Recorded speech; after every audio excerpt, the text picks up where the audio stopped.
नमस्कार दोस्तों, जय श्री कृष्ण। आज हम भगवद गीता के सबसे रहस्यमय, सबसे भव्य और सबसे जीवन परिवर्तनकारी अध्याय 11 विश्वरूप दर्शन योग की विस्तृत, गहन और हृदयस्पर्शी व्याख्या लेकर आए हैं।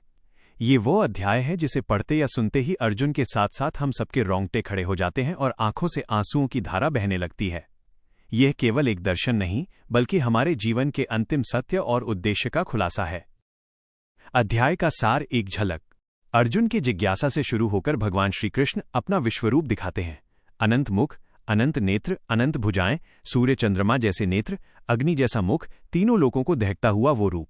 उसमें अर्जुन देखते हैं देवता, ऋषि, सिद्ध, ब्रह्मा, विष्णु, शिव, सभी युग एक साथ, कालचक्र का भयंकर नृत्य और साथ ही युद्धभूमि में सभी योद्धा उस मुख में समाते हुए। अर्जुन कांप उठते हैं, विस्मय और भय से भर जाते हैं और अंत में कहते हैं, मैं आपका दास हूं, मुझे क्षमा करें, मुझे अपना शरणागत स्वीकार करें। विश्वरूप में छुपे जीवन के सबसे गहरे उद्देश्य। 1. तुम अजर अमर आत्मा हो, शरीर नहीं। विश्वरूप में जब अर्जुन सभी योद्धाओं को मृत्यु के मुख में जाते देखते हैं, तब कृष्ण कहते हैं, ये सब पहले से ही मारे जा चुके हैं, तू केवल निमित्त बन। संदेश स्पष्ट है, ये शरीर, ये शरीर, यह शरीर, यह शरीर, यह युद्ध सब नाटक है। असली तुम आत्मा हो जो कभी मरती नहीं। जीवन का पहला उद्देश्य है अपनी शाश्वत पहचान को पहचानो। 2. काल के आगे कोई नहीं टिकता। अहंकार छोड़ो। उस रूप में काल का भयंकर रूप है। करोड़ों सूर्यों का तेज, असीम विस्तार। ये बताता है तुम्हारा अहंकार, तुम्हारा मैं कितना भी बड़ा हो, काल उसे चबा जाएगा। इसलिए जीवन का दूसरा उद्देश्य ममता और अहंकार त्यागो, समर्पण करो। 3. संपूर्ण जगत ईश्वर का ही रूप है। विश्वरूप में कुछ भी बाहर नहीं है। स्वर्ग, पाताल, भूत, भविष्य, वर्तमान सब उसी में। इसका मतलब तुम जिसे दुनिया समझते हो वही ईश्वर है। जिसे तुम दुश्मन समझते हो वो भी उसी का अंश है। इसलिए जीवन का तीसरा उद्देश्य सब में एक को देखो, प्रेम करो, द्वेष छोड़ो। 4. भक्ति ही एकमात्र शरण है।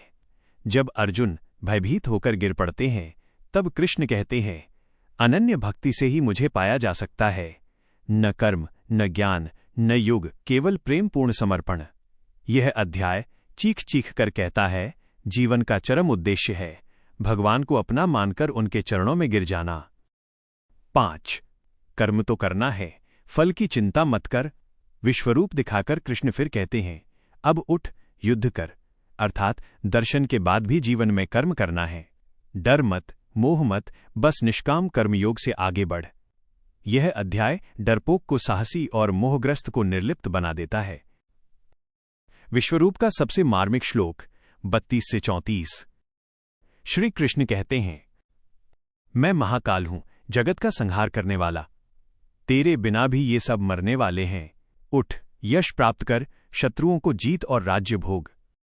यह सुनकर अर्जुन का सारा मोह, सारा संशय एक क्षण में नष्ट हो जाता है।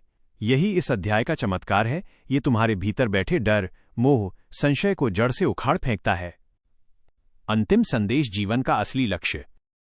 दोस्तों, विश्वरूप दर्शन हमें बताता है, जीवन कोई व्यापार नहीं, कोई करियर नहीं, कोई रिश्ता नहीं। जीवन केवल एक अवसर है उस अनंत को पहचानने का, उसमें विलीन होने का, उससे प्रेम करने का।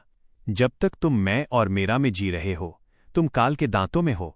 जैसे ही तुम तू ही तू में डूब गए, तुम अमर हो गए। इसलिए आज से ही संकल्प लो, हर कर्म भगवान को समर्पित, हर प्राणी में भगवान का दर्शन, हर पल भगवान का स्मरण। ये अध्याय पढ़कर या सुनकर जो आंसू आते हैं वही तुम्हारी मुक्ति के पहले चरण हैं।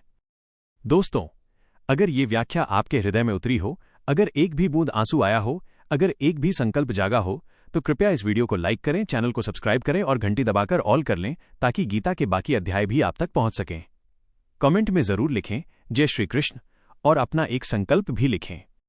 आप सबके जीवन में श्री कृष्ण का विश्वरूप साक्षात प्रकट हो, यही कामना है। धन्यवाद। हरिओ तत्सत। राधे राधे।